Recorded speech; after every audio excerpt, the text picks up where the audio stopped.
Bom dia! Estamos de novo juntos para o nosso 8º encontro de estudo do livro Por que o Amor é Importante, da Suguerra, onde a gente vai encontrar conteúdos riquíssimos e super atuais sobre como o afeto molda o desenvolvimento do cérebro, sobre como acontece o desenvolvimento do cérebro da criança, como que a gente aprende, como que a gente cria as nossas crenças, como que a gente enfraquece a nossa autoestima ou como que a gente deixa ela cada vez mais robusta, né, e fortalecida. E nós nos encontramos todas as terças-feiras às 9h30 aqui no Instagram para estudarmos ao vivo, e tenho esse comprometimento aqui com vocês, né, de estar toda terça aqui ao vivo e estudando. Quem estiver me assistindo depois no IGTV gravado, pode pular, né, essa parte inicial agora que eu vou dar oi pro pessoal. Bom dia para todo mundo que tá chegando, sejam bem-vindos. Porque é independente, tá, de a gente estar aqui com 1, 2, 15, 300 pessoas, a gente faz toda terça-feira esse estudo, porque a ideia é a gente se comprometer e continuar com o livro. Oi, Gisele! Seja bem-vinda! Quem conseguir ter o livro em mãos, a gente vai lendo e vai comentando. Mas quem não conseguir, não tem problema, porque a gente, como eu vou lendo, vocês conseguem ir acompanhando a leitura e o raciocínio, os comentários, concordar, discordar e assim por diante, mesmo fazendo outra coisa, né? Lavando louça, dirigindo, fazendo trabalhos manuais. Tem uma pessoa que tá participando com a gente que ela fala: Alce, pra mim é ótimo, porque eu não tenho tempo de estudar, não tenho tempo de ler, mas eu faço trabalhos manuais, então enquanto eu tô trabalhando, eu tô ouvindo e tô estudando com vocês. Então, participem conosco, independente de vocês terem o livro ou não, tá? Quem puder convidar outras pessoas também, porque vocês acham que vai ser rico, interessante, né, participar. Esse livro ele fala muito sobre como a gente, na verdade, vai impactando, vai condicionando os nossos filhos, inclusive, a terem os comportamentos desafiantes que eles têm, né? Ou a gente vai acabando com o comportamento infantil deles, fazendo com que eles realmente fiquem cada vez mais adultizados para atender as nossas necessidades, né? Para nos autorregularem, para não nos tirarem do sério, né? Para não nos desestabilizarem, sendo que devia ser ao contrário, né? Nós devíamos sempre a gente ser esse autorregulador deles, né? Eles não precisariam nunca ter que se preocupar em nos manter bem. A gente tem que nos preocupar em mantê-los bem, né? Eu tava aqui falando e mandando um aviãozinho para as pessoas que pedem para eu avisar sempre. E não só para as que pedem para eu avisar, mas para todo mundo que eu sei que pode se beneficiar desse conteúdo. Oi, Bárbara, seja bem-vinda. Mara, não conheço, que tá entrando, seja bem-vinda também.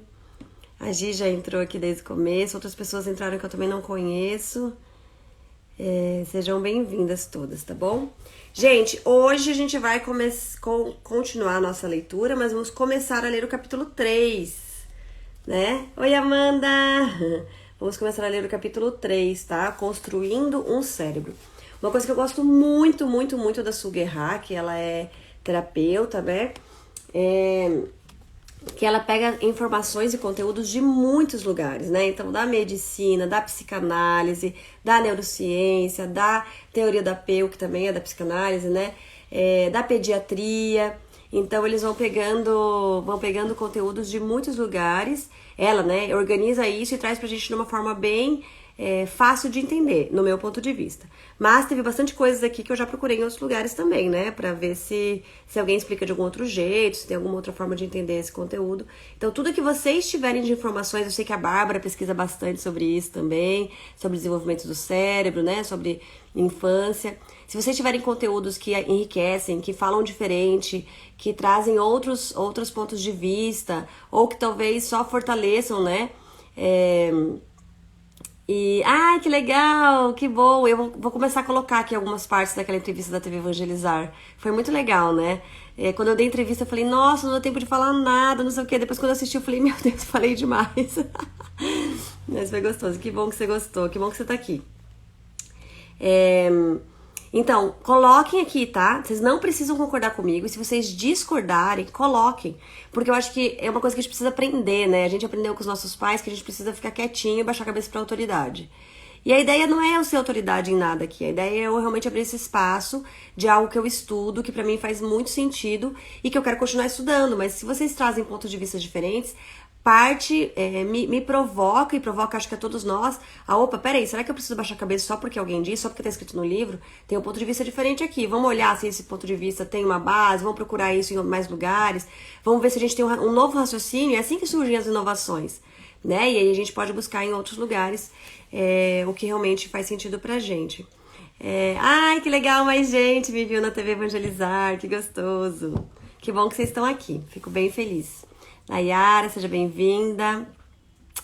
Guara, eu não sei quem você é. O nome, né? Não sei os nomes de vocês, aqui daí fica aqui abreviado, né?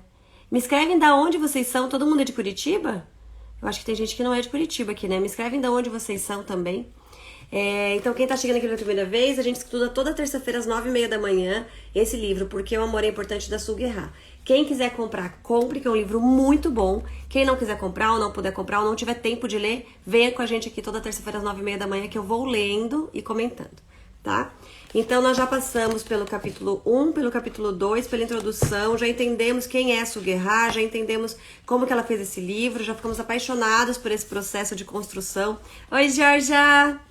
E agora a gente vai ler sobre como se constrói o cérebro. A gente vai, na verdade, ela deu um geral no começo, agora a gente vai esmiuçando cada coisinha, sabe?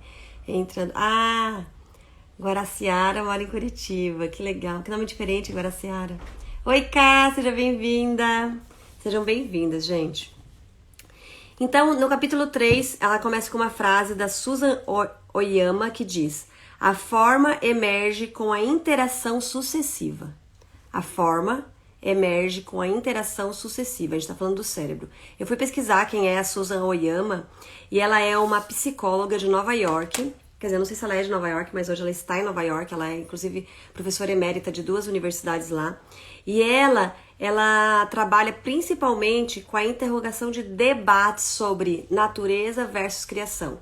O que é da natureza do cérebro humano e o que é fruto da criação que esse humano teve, que esse indivíduo teve. Então ela aprofunda bastante essas questões, ela questiona muito, ela participa de muitos debates, muitos estudos sobre isso. Então com certeza ela foi uma das fontes aí que a Suguerra trouxe, né? A Susan Oyama, tá? E ela citou uma frase dela aqui: a forma emerge com a interação sucessiva. A Gia de Campo Magro, a Gisele tá sempre aqui com a gente, né, Gi? Então vamos lá. Informações básicas sobre o cérebro. Estamos em uma bela manhã de primavera. Meu gato espreguiça-se no sol em um banco de pedra depois do café da manhã, esticando-se ao máximo com evidente prazer. Essa é uma imagem... Oi, Mel! Que delícia você aqui! Seja bem-vinda! Que amor! A Mel é uma amigona nossa que tá no puerpério. Acabou de ter um bebezinho, já faz 1 mês e pouquinho agora, né, Mel? Cauê. Seja bem-vinda. Meu gato espreguiça-se no sol em um banco de pedra depois do café da manhã, esticando-se ao máximo com evidente prazer. Essa é uma imagem de simplesmente estar vivo. Um momento em que a experiência de existir e os prazeres sensoriais do sol, do ar e da barriga cheia são o suficiente. Mas, se um cão enorme passar, o gato também defenderia o seu próprio ser e pularia do banco e se esconderia. Ou, se fosse encurralado, sibilaria e rosnaria com seus pelos todos arrepiados até assustar o cão. Do mesmo modo, se as dores de fome o alertarem para a necessidade de mais fontes de energia, ele seguramente garantiria a manutenção desse ser perseguindo um rato.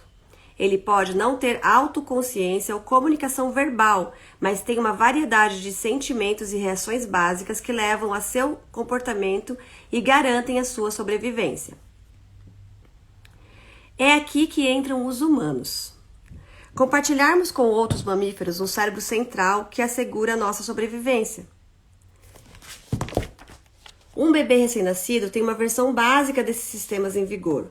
Um sistema nervoso funcionante que possibilita que ele respire, um sistema visual que possibilita acompanhar os movimentos ao seu redor e ver os rostos acima dele, uma consciência central baseada no tronco cerebral que reage às experiências sensoriais e avalia-as em termos de sobrevivência. O bebê também tem alguns reflexos básicos, como a capacidade de fixar-se à mama e sugar o leite para alimentar-se, choros tristes ou irritados para atrair a atenção da mãe e um comportamento de congelamento defensivo quando ameaçado. Como afirma Jack Panksepp. Não sei falar inglês, gente, eu já falo isso todas as vezes, os nomes principalmente, né? Os sistemas emocionais que foram identificados nos animais correspondem bem aos que são considerados os sistemas emocionais básicos em humanos. Mas o que distingue os humanos de outros mamíferos recém-nascidos é a capacidade de resposta do bebê à interação humana. Os seres humanos são os animais mais sociais que existem. Olha que interessante.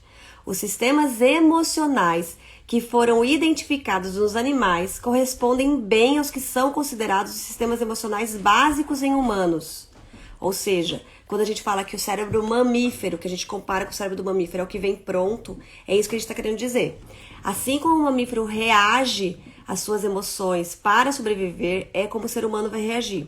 Acontece que o que distingue os humanos dos outros mamíferos recém-nascidos, ou seja, o bebezinho recém-nascido do animalzinho, do mamífero, é a capacidade de resposta do bebê à interação humana. Os seres humanos são os animais mais sociais que existem. A recente descoberta dos neurônios espelho, lembra que eu falo muito aqui dos neurônios espelho? Criança aprende pelo exemplo, não só quando ele já raciocina e percebe o que o pai e a mãe estão fazendo, mas quando é bebezinho principalmente, porque é praticamente tudo por neurônios espelho. A recente descoberta dos neurônios espelho no cérebro deixou claro que estamos conectados a outras pessoas desde o início da vida. Tem uma citação aqui, da onde que eles tiram, né, essa informação. Mesmo bebês muito jovens têm alguma capacidade de compreender os comportamentos dos outros ou sentir suas emoções. Antes que o cérebro superior esteja totalmente desenvolvido, que é o neocórtex, que é o cérebro humano, que a gente diz, né, que é a parte que raciocina, que entende, etc. Ontem eu tava falando com uma mãe, que eu acho que até tá aqui, que ela disse, daí meu filho, ele tem 2 anos, 1 aninho, disse, daí ele acabou entendendo.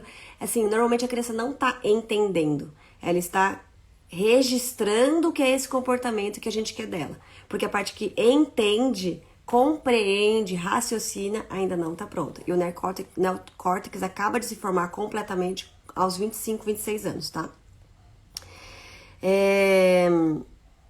Estamos conectados com outras pessoas. Antes que o cérebro superior esteja totalmente desenvolvido, o cérebro do bebê já está ressoando o comportamento de outras pessoas, usando seu córtex pré-motor, córtex cingulado anterior e ínsula. Os neurônios espelho dessas áreas disparam automaticamente quando observam ou ouvem outras pessoas fazendo coisas. Por exemplo, olhar alguém sofrendo de dor é suscetível de nos fazer recuar ao som de pessoas rindo alegremente, ou o som de pessoas rindo alegremente pode nos fazer sentir ligeiramente alegres. Então, olhar alguém sofrendo de dor é suscetível de nos fazer recuar, ou o som de pessoas rindo alegremente pode nos fazer sentir ligeiramente alegres. Não é por acaso que desde o início da vida os bebês analisam detalhadamente as expressões faciais e observam a linguagem corporal ou até mesmo imitam os movimentos faciais dos pais. Suas observações fornecem uma experiência sensitiva do mundo social de emoções, bem como os ajuda a compreender as intenções de outras pessoas. E aí a gente diz que as crianças, além disso, né, além dessa observação constante, neurônios espelho, etc., elas estão fusionadas com a gente emocionalmente no comecinho da vida. Então, a mãe tá ali, se debruçando naquele bebê, querendo que ele durma, querendo que ele coma, mas tá preocupada. Mas tá estressada, mas tá preocupada com a casa, mas tá preocupada com o trabalho, mas tá preocupada com isso, tá preocupada com aquilo. Ai, mas eu tô ali com ele o tempo todo. Ai, mas eu tô cansada. Ai, mas eu tô dando mamar. Mas ele não descansa. O que o cérebro dele tá entendendo? Perigo, perigo, perigo. Cada vez menos ele vai se entregar pro sono. Cada vez menos ele vai ficar feliz. Cada vez menos ele vai estar tranquilo pra dormir e descansar. Cada vez menos. Por quê? Porque o cérebro que eu tenho de referência, que meus neurônios espelhos estão analisando e copiando e observando e entendendo e entendendo como é que é o mundo, entendendo o que esse mundo tem pra mim, tá me mostrando que o mundo é perigoso, que é hostil, que tem alguma coisa errada, que é melhor ficar atento, que tá estressado, porque tem muito cortisol naquele organismo, porque tá com medo, porque tá com raiva, porque tá triste, porque... É isso que a gente acaba passando pra esse bebê. Por mais que a gente esteja o tempo todo ali só dando mamar, eu tô aqui dando mamar pra ele o dia inteiro, ele não relaxa, ele não descansa, mas como que tá as minhas emoções enquanto eu tô dando mamar pra ele o dia inteiro? Né? Como o que eu estou pensando? Ai, meu Deus, ele tem que dormir, ai, meu Deus, ele tem que não sei o que, essa preocupação constante, né? Isso tudo tá passando pra ele essa mesma situação neurológica, né? É assim que ele vai estar. Ele é nosso espelho, né? Por causa disso. Ele tá sempre aprendendo com as interações com a gente, tá? Suas observações fornecem uma experiência sensitiva do mundo social de emoções, bem como os ajuda a compreender as intenções de outras pessoas. O cérebro primitivo, com o qual nascemos basicamente, garante que o organismo funcione, que a gente fala que é o cérebro reptiliano, né? Responsável pelo... Ai, meu amor. Trouxe um chazinho.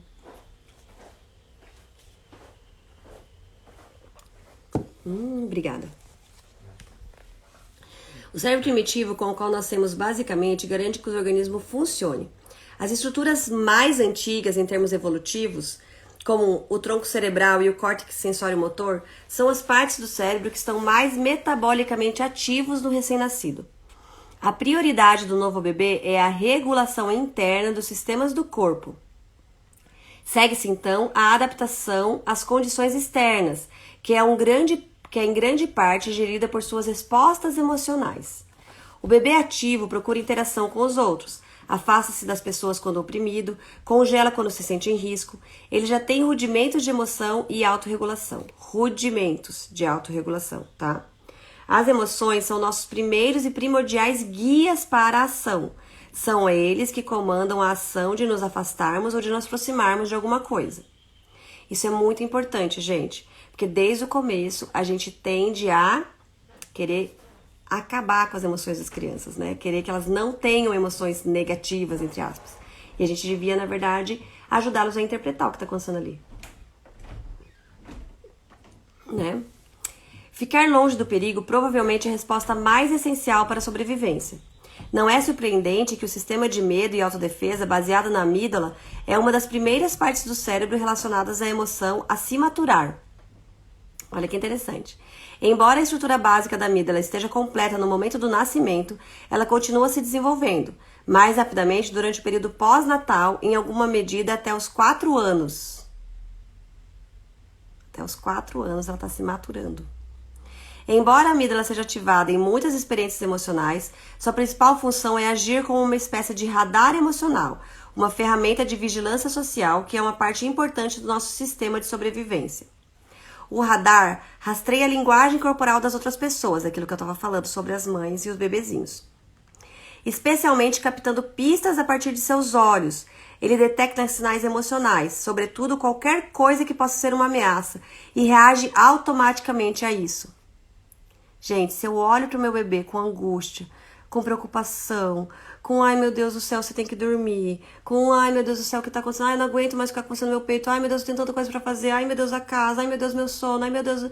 Se eu olho pro bebê com esse, ele chora, você já vem, ai, tá chorando com aquele olhar, com qualquer emoção ali, que não é de acolhimento, que não é de, meu Deus, tem um serzinho ali que tá querendo sobreviver.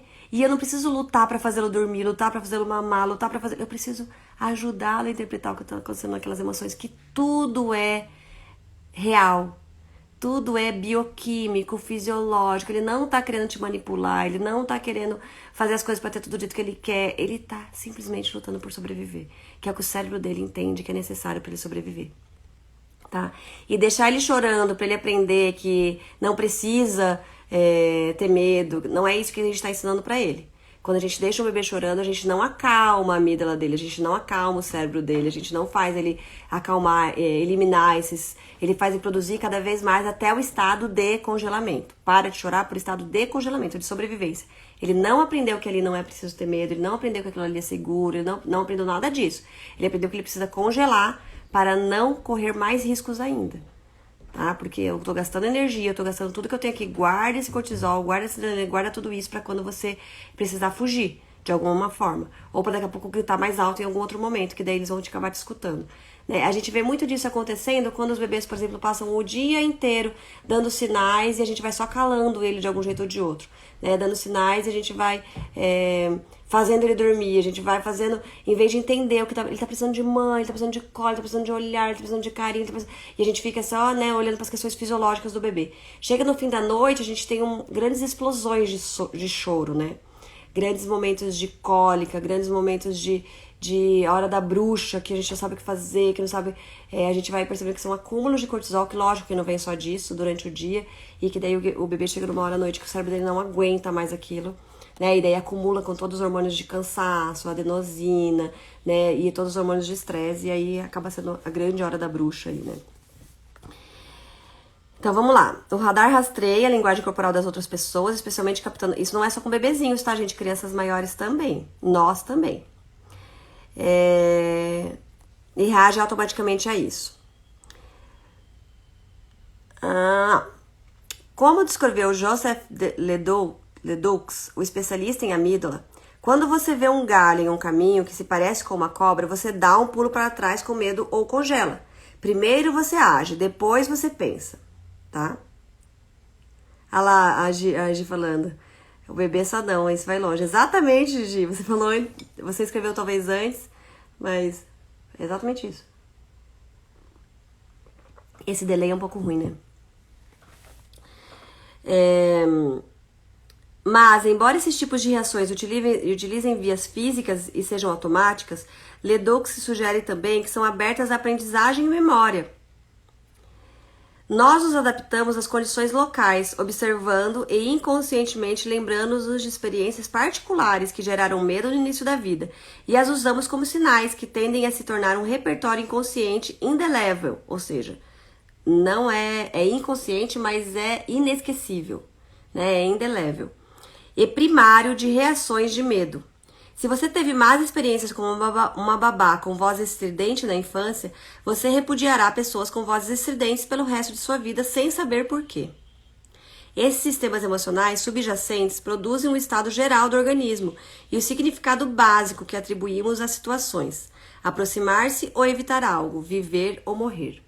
Muito interessante, né, gente? Isso são os famosos traumas que a gente fala. A gente acha que trauma, né, ai meu Deus, quando criança eu fui espancado um dia que eu quase morri e criei um trauma. Não é necessariamente só esses fatos que a gente fala, não são os fatos de crise, eu esqueci o nome, mas são fatos repetitivos também geram traumas, ou seja, novos lugares que o nosso cérebro nos levam, que são os nossos patamares de sobrevivência, né?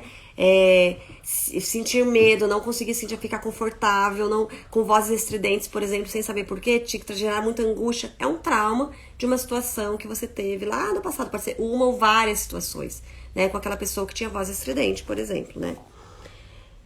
Entretanto, Jonathan Turner sugere que essas emoções básicas de raiva e medo também estão longe de serem negativas, é o que a gente sempre fala aqui, por serem a base para um modo de vida social. Elas podem funcionar para gatos que interagem em grande... Vamos lá. Elas podem funcionar para gatos que interagem em grande parte para defender seu território particular, mas também funcionam para espécies que andam em bandos dentro de grupos sociais. Viver uma vida social, como fazem os humanos, envolve um grau de sensibilidade e capacidade de resposta aos outros, o que os outros animais não têm. Os seres humanos, no entanto, precisam de muito mais do que medo e raiva para viver juntos de modo cooperativo. Turner sugere que é por isso que o medo e a raiva foram elaborados em estados mais complexos, como a tristeza, a vergonha e a culpa. Todos os sentimentos que nos ajudam a controlar nosso comportamento para atender os objetivos sociais. Ao mesmo tempo, a emoção básica de satisfação foi ampliada nos sentimentos mais intensos de amor, prazer e felicidade, que têm a capacidade de manter as pessoas unidas.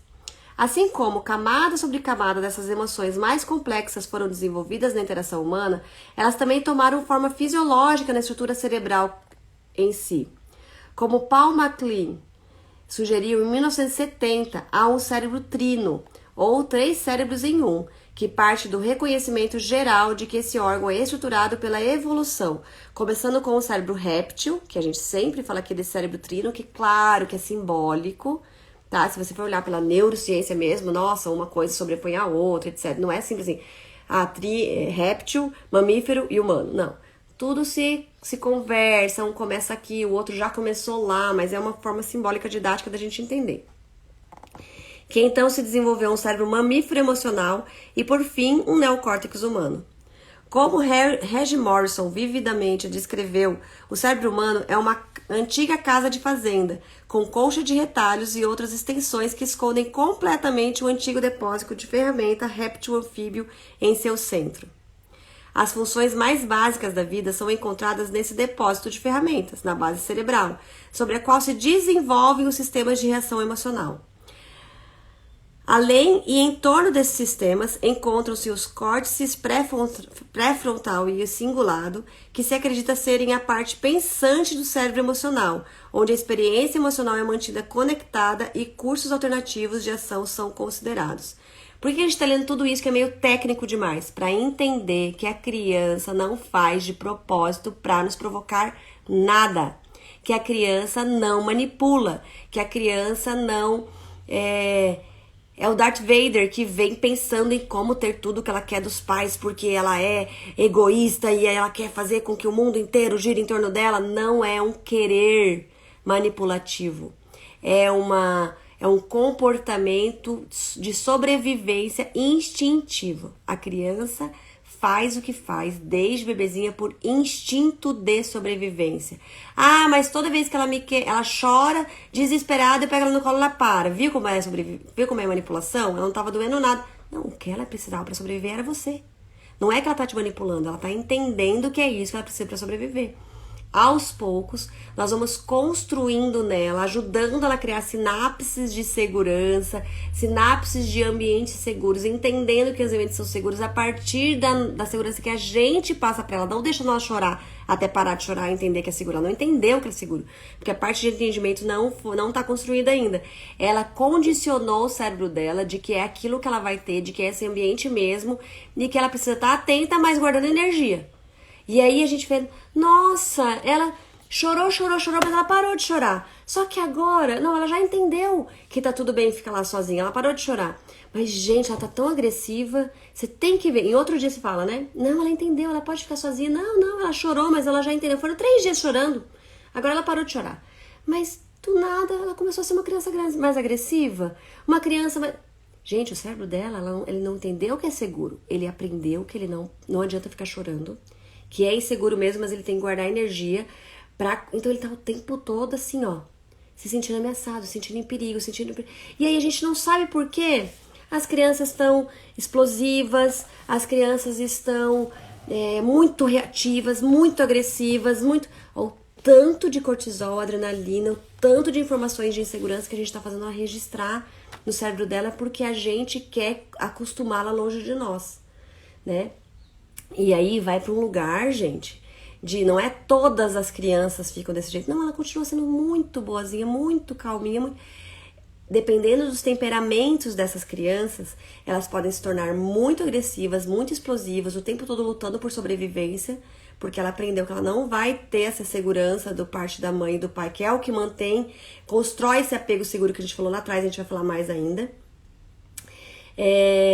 Mas também ela vai para esse lugar muitas vezes de abrir mão de si, para ter um pouquinho de olhar dos outros, para entender que quando eu abro mão de si, eu abro mão de mim, eu abro mão das minhas necessidades e aí ninguém mais me ameaça. Então eu vou ficando naquele lugar de a última, de quietinha, de boazinha, de ai meu Deus, se eu falar minha mãe briga comigo, ai meu Deus, se eu insistir eu fico sem. Então eu vou abrindo mão das minhas vontades, dos meus sentimentos, das minhas necessidades e ficando essa criança boazinha, tão amada por todos, né? E depois no futuro a gente tem a grande maioria, né, das crianças que foram educadas com esse autoritarismo de fazer a criança calar-se, ser boazinha, ser obediente, ser quietinha. E dependendo do temperamento, se for também um temperamento mais frio, né, que a gente fala que é o melancólico, que é o fleumático, ele acaba sendo esse adulto que tá realmente sempre abrindo mão de si e num relacionamento de submissão, né? Essa educação, gente, autoritária, a gente faz... Sempre nosso cérebro acaba buscando 2 caminhos dependendo do nosso temperamento. A gente vai sempre buscar ser quem manda ou a gente já entendeu que nós vamos ser quem obedece. né? Pra não ter todos esses problemas e que a gente sabe que o nosso cérebro tá ali buscando por isso, né? Sentir-se amado, sentir-se visto e ter menos riscos de vida possível. Então, essa explicação que a gente viu aqui no livro, né? Porque é o amor importante, que ele tá fazendo um capítulo só explicando totalmente como funciona o cérebro, nos mostra isso, gente, que a criança não manipula, ela não faz as coisas para ter o que ela quer só porque ela quer, porque ela é egoísta, porque ela é mimada, não, o cérebro dela tá buscando sobreviver, e nós adultos podemos ajudar essa criança a ir aprendendo sobre isso, de segurança, de entender essas reações do cérebro, lidar com essas emoções, ou nós podemos condicioná-la a continuar abrindo mão de suas necessidades para satisfazer os outros, ou continuar entendendo que ela tá sempre alerta, sempre que a vida é um risco mesmo, é perigoso. E ela pode ser calando-se para o predador não ver ela, né? Se eu me calo, o predador me vê, me finge de morta, e aí eu tô sempre abrindo mão das minhas necessidades, mas eu tô aqui mortinha, ninguém me pega. Ou indo pra luta o tempo todo, porque a vida é uma guerra, porque é tudo perigoso mesmo, porque, sabe? Isso vem do apego inseguro, né? O cérebro social. Gente, faz sentido até agora? Oi, Ana! Alan, Ana Paula, que bom que vocês estão aí. Faz sentido até agora pra vocês? Me escrevam, comentem. Se não ficou claro, acho que não faz muito sentido, a gente vai indo, tá? Tá legal, né, ouvir as partes do cérebro aqui. Tem um desenho, ó, que explica um pouquinho. Eu vou tirar uma foto desse desenho, eu vou deixar ali também disponível no meu Instagram. Todas as aulas aqui, todos os nossos encontros também são salvos no YouTube, tá, gente? A Sônia Andrade Oficial. E aí vocês podem ir lá e assistir, colocar mais rápido, né, pausar, fazer um estudo mais profundo se quiserem. O cérebro social.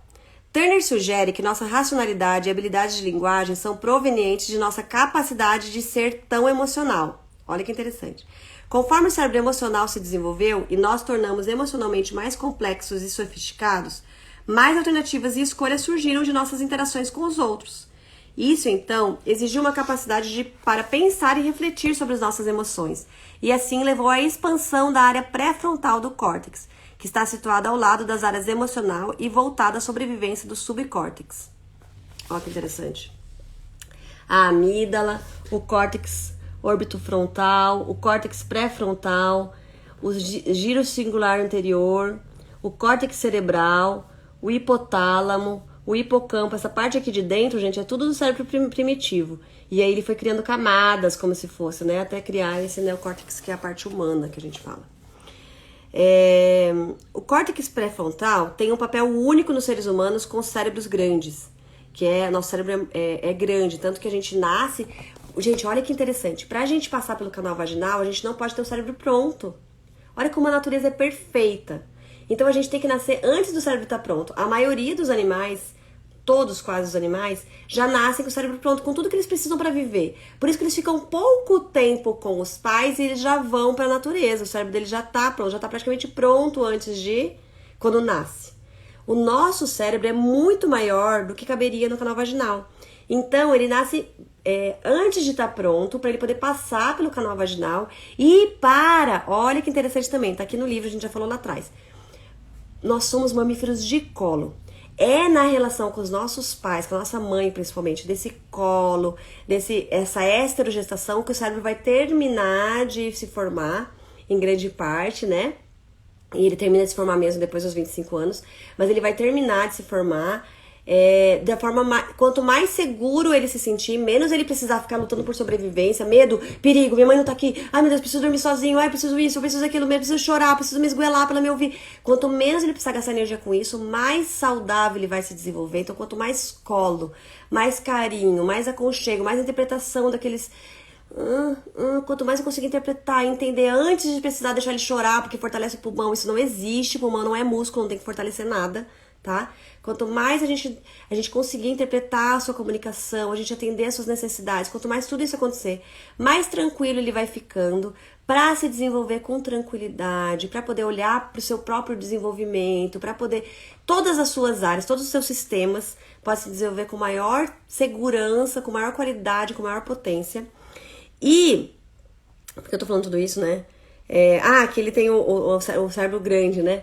E aí ele vai conseguindo ter, aprendendo conosco coisas que não vêm pronto no cérebro. Ou seja, é isso que garante a evolução da espécie humana tão mais rápida do que os outros animais. Porque a gente não nasce pronto e daí, putz, mudar isso que tá pronto é muito difícil. A gente nasce por se fazer. Então, o bebezinho de hoje, ele aprende coisas muito diferentes do bebezinho de 20 anos atrás. A forma com que os pais lidavam, as formas com que os pais se comunicavam, a tecnologia, por exemplo, ele tá aqui, o cérebro dele vendo a gente o tempo todo com a tecnologia. Então não é que eles já nascem com um chip a mais. Eles já nascem com os neurônios espelhos, né? E tudo que ele tá observando a gente na tecnologia. Então quando ele começa a interagir, para ele já faz parte, já é aquilo. Então o que garante que a espécie humana esteja sempre numa evolução muito rápida é essa esterogestação, é essa terminar do cérebro se formar fora do útero. É terminar de se formar já na socialização ali. É muito interessante, né? É muito legal como a natureza realmente é perfeita para essa questão da humanidade estar sempre em evolução, né? Então, diante da enorme gama de informações sensitivas e motoras sobre o complexo mundo em que vivemos, os humanos precisam de uma maneira de priorizar as informações para que possam tomar decisões sobre como agir. O córtex pré-frontal está bem posicionado para ajudar nisso. Ele é capaz de organizar nossas vidas porque está bem conectado.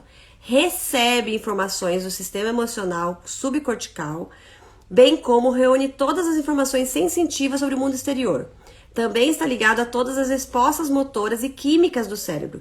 Isso coloca em uma posição única de ler, como colocado por Damasio em 1994, as atividades de todo o organismo e coordenar todas as informações que chegam, tanto do meio interno quanto do externo do corpo. Faz sentido até agora para vocês? Então, gente, é tudo neurológico, tá? É tudo reações automáticas ali do cérebro, os comportamentos das crianças, principalmente bebezinhos, tá? Eles ainda não aprenderam, mas eles estão aprendendo. Por isso que a gente diz, olha que interessante. A criança que ficou ali, a pessoa fala assim: ela nasceu, e aí, lógico, gente, ó, muita atenção no que eu vou falar agora.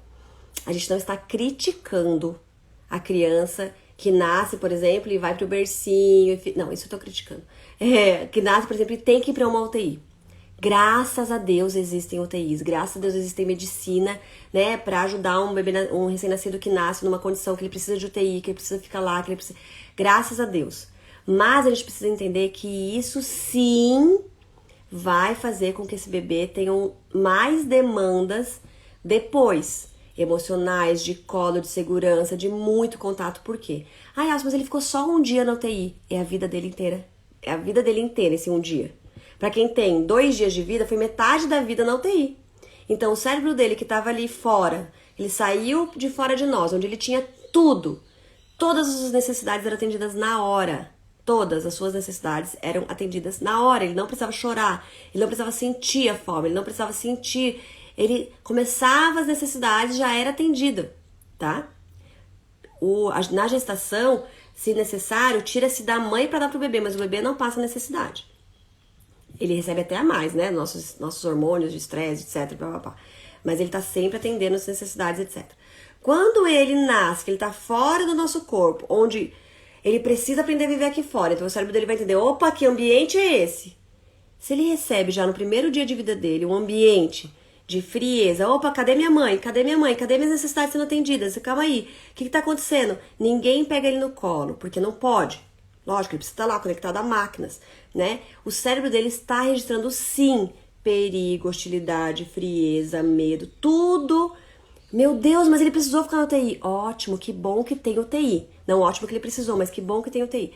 Mas a gente precisa entender que a gente precisa olhar ainda com mais entrega, com mais amor. Filho, eu sei, você vivenciou um momento ali muito difícil, né? Agora a mamãe tá aqui. Tá bom? Agora a mamãe tá aqui. Vamos refazer. Foi 1 dia, foi 2 dias, foi 1 mês. Nós temos ainda a vida inteira para refazer essas sinapses, para reorganizar tudo isso. Mas não é a gente achar que... ele precisa entender. Ele não precisa entender porque ele não tem como entender, tá? Assim como o bebezinho que desde que nasceu, não pega no colo, senão ele já vai se acostumar. A gente já tá criando sinapses neurais de que o mundo é perigoso, que ele precisa chorar, que ele precisa gritar porque ninguém tá ali pra ele.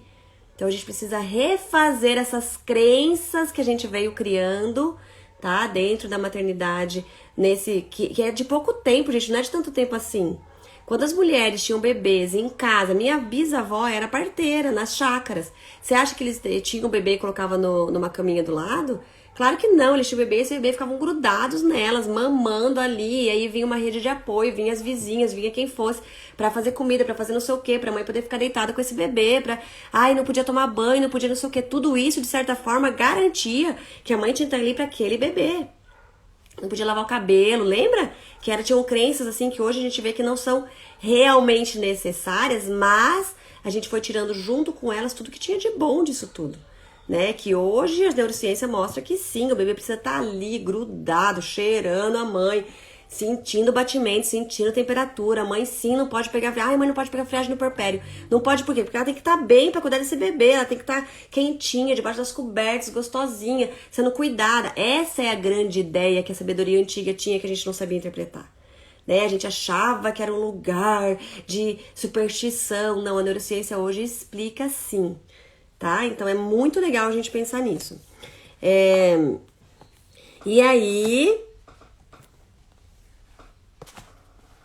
a criança vai interpretando, o cérebro dela vai interpretando tudo isso de fora e de dentro. Peraí, eu tô sentindo medo, eu tô sentindo raiva, o que tem fora? Ah, é isso, será que eu posso, será que eu não posso? Confia, não confia, sobrevive, paralisa. Tudo isso vai sendo construído de acordo com os temperamentos, a personalidade, as experiências e as respostas dos adultos, tá? Nós precisamos garantir um ambiente seguro para essa criança, emocionalmente, fisicamente, fisiologicamente, fusionalmente com a mãe. A mãe precisa estar bem, a gente precisa de uma rede de apoio para essa mãe, para ela poder cuidar desse bebê, para poder se entregar para esse bebê, sem ter que se preocupar com ai, mas eu preciso voltar logo pro trabalho, mas eu preciso não sei o que, não sei o que. Gente, uma grande parte das mulheres não tem essa possibilidade. Ok, então essas mulheres que não têm essas possibilidades vão... A gente, né, quem tem essa possibilidade, o governo, a sociedade precisa ir olhando para isso. É a base para uma sociedade mais saudável. É a base para uma sociedade mais feliz. É a base para reduzir as doenças. Esse outro livro que eu tô lendo, gente, que é sobre traumas, ele diz que um dos grandes problemas da saúde pública, se não o principal, dos Estados Unidos, já se sabe que é a negligência na infância. Então é isso, assim, é uma desconstrução cultural e uma reconstrução social de como lidar com tudo isso. A neurociência já prova tudo isso, não é mais achismo, tá? O primeiro passo para a consciência emocional é a maturação do cingulado anterior durante os primeiros meses de vida. Essa região cerebral circunda o núcleo emocional, as estruturas da amígdala e do hipotálamo. Curiosamente, sua primeira prioridade parece ser obter uma visão geral dos estados emocionais internos da criança em relação aos de outras pessoas. Ele registra quais experiências de relacionamento trarão dor, rejeição, separação ou conflito, por exemplo, e quais trarão sensações mais gratificantes, ser acalmado pela mãe e receber colo, por exemplo. As expectativas são rapidamente formadas. Nos primeiros meses de vida, o cingulado anterior do bebê já é capaz de começar a detectar erros, entre aspas, para alertar o bebê de situações que não parecem certas ou não estão gratificantes quanto ao anteriormente esperado. Ao longo do tempo, o cingulado anterior torna-se especialista em manipular uma grande quantidade de informações concorrentes ou conflitantes. Ele se especializa em uma espécie de análise de custo-benefício para descobrir que tipo de comportamento funciona melhor e ajustar seu comportamento em conformidade. Conforme as crianças ficam mais velhas, recorrem a essa capacidade de mudar comportamentos para ajudá-los a dominar seus próprios impulsos e a desenvolver autocontrole. Olha que interessante. Essas capacidades emergentes são reforçadas pelo rápido desenvolvimento da parte orbitofrontal do córtex pré-frontal. Encontra-se atrás dos olhos, também conectado à amígdala e ao cingulado anterior. O córtex orbitofrontal constitui uma grande parte da nossa história, já que desempenha uma função essencial na vida emocional. Estudando o que acontece quando essa parte do cérebro é danificada, os neurocientistas elaboraram um quadro geral de suas funções.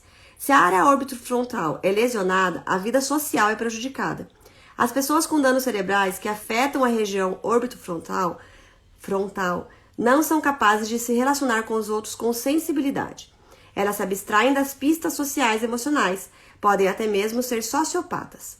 Elas podem ter propensão à dissociação se seu cérebro orbitofrontal, se seu córtex orbitofrontal não for capaz de integrar as informações do ambiente com estados interiores. Então, o córtex orbitofrontal, em conjunto com outras partes do córtex pré-frontal e cingulado anterior, provavelmente seja a principal área do cérebro responsável pelo que Daniel Goleman chamou de inteligência emocional. Muita informação técnica, tá? Mas a gente vai entender o que ele quer dizer com isso. A capacidade de ser empático, experimentar vicariamente o que outras pessoas experimentam em algum grau e ser capaz de inferir seu estado de mente requer um córtex orbitofrontal desenvolvido. Ele está particularmente ligado ao lado direito do cérebro, que é especializado em captar o sentido geral das coisas, a imagem como um todo, e que está envolvida nas respostas emocionais visuais e espaciais. Na verdade, de acordo com Alan Scory, o córtex orbitofrontal controla todo o cérebro direito, que é dominante durante a infância. Também é maior no lado direito do cérebro. Pode ser nesse local que nossa capacidade de identificar sentimentos de instinto seja processada, incluindo algumas de nossas experiências estéticas que envolvem o sabor dos alimentos, o prazer do toque e o reconhecimento da beleza.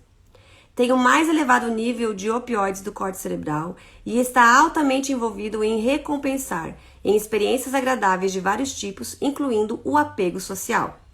O neurocientista japonês Yasuko Minegawa Kawai observou que, quando uma mãe assiste um vídeo de seu bebê sorrindo, seu córtex orbitofrontal é ativado, e que quando um bebê vê o sorriso de sua mãe, seu córtex orbitofrontal é igualmente ativado. Contudo, o córtex orbitofrontal não é responsável apenas por responder a outras pessoas e suas pistas emocionais. Ele também está envolvido no manejo de comportamentos emocionais. Conectado à amígdala, ele capta rapidamente emoções nas expressões faciais e tons de voz, embora seu papel seja mais reflexivo. Considera que tipo de resposta seria uma remuneração mais apropriada e com maior probabilidade de trazer recompensas. Na sequência disso, o córtex orbitofrontal, junto com o cingulado anterior, atua na contenção de ações impulsivas e em respostas de controle emocional. Esse papel gerencial é obtido por meio de suas fortes conexões neurais com o sistema emocional subcortical, como a amígdala, onde são produzidas as emoções intensas. Quanta informação técnica, gente! Vocês vão ver que tudo isso faz muito sentido quando a gente traduz tudo isso que ela está dizendo, né? Atuando como uma espécie de centro de controle, o córtex orbitofrontal mantém o que Leduc chamou de respostas emocionais rápidas e sujas, por ativar motivações profundas e complexas. Por meio de suas conexões com os sistemas cerebrais mais primitivos, ele pode inibir reações de raiva, desativar o medo e geralmente frear sentimentos que surgem nas áreas subcorticais. Mas tudo isso vem com as experiências sociais com os nossos pais, tá? É quando a gente, ou os cuidadores primários, é nessas relações com eles que a gente vai ativando e ensinando nossas partes cerebrais, o córtex nossa, falei 500 mil vezes, não consigo falar sem ler. Córtex orbitofrontal.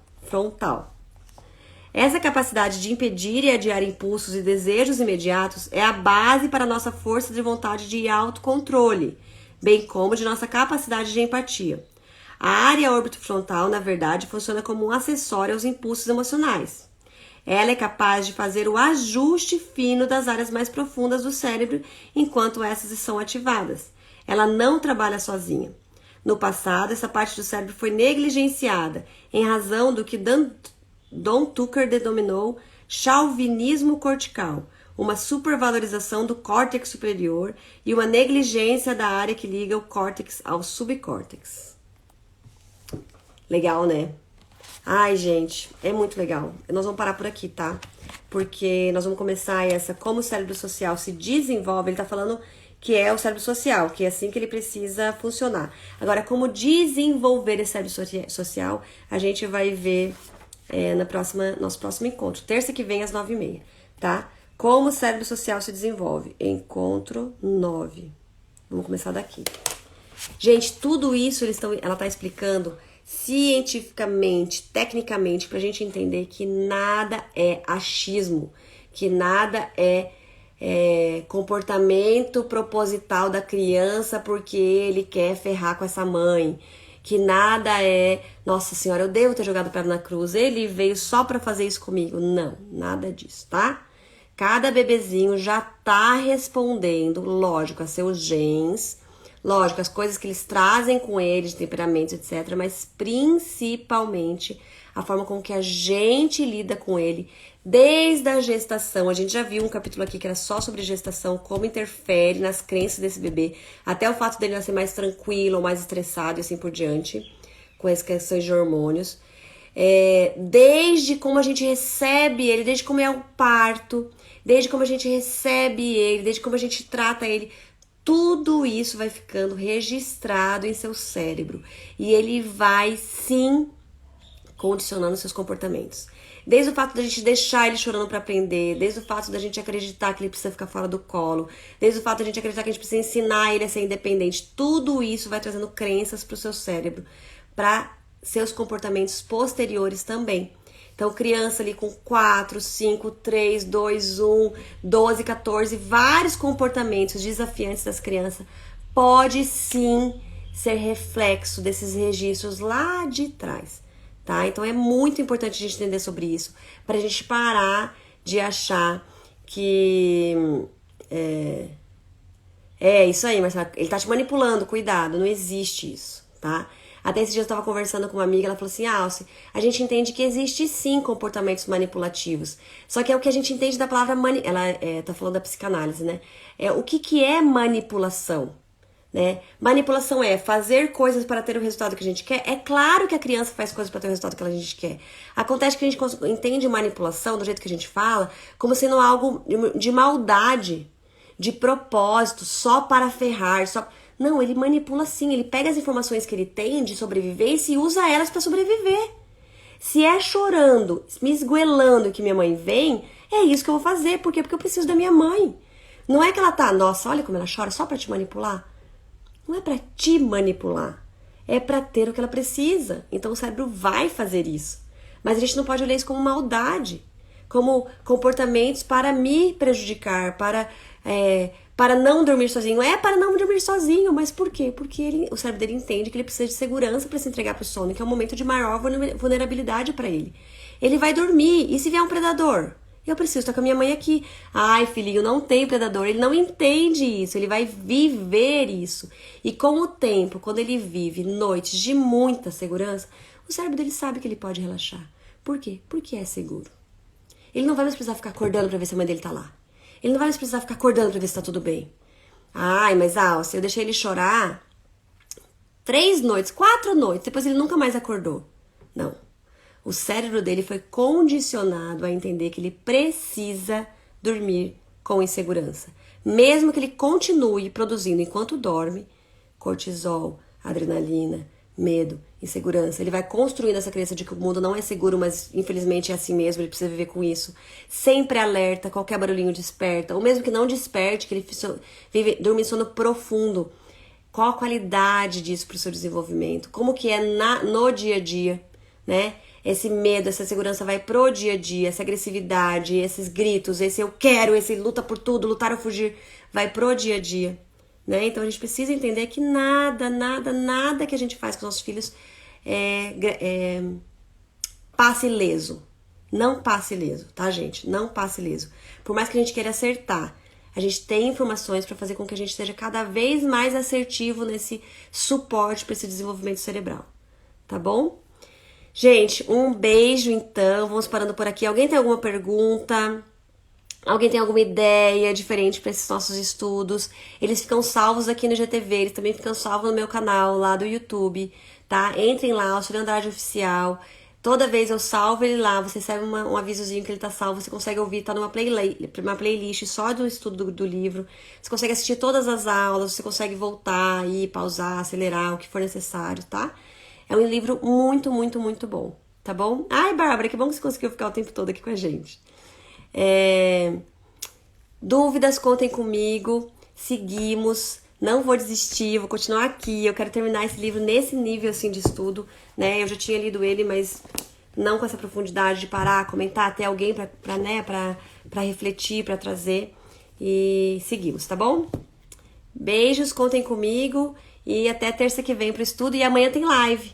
Amanhã tem live, tá? Toda quarta, às 9h30 da manhã, tem live. Daí é pra gente realmente falar, discutir, trazer informações e assim por diante. Tá bom? Se quiserem sugerir um tema pra amanhã, sugiram aqui no meu direct, que daí eu ainda não preparei qual que vai ser o nosso tema. Beijão, até mais!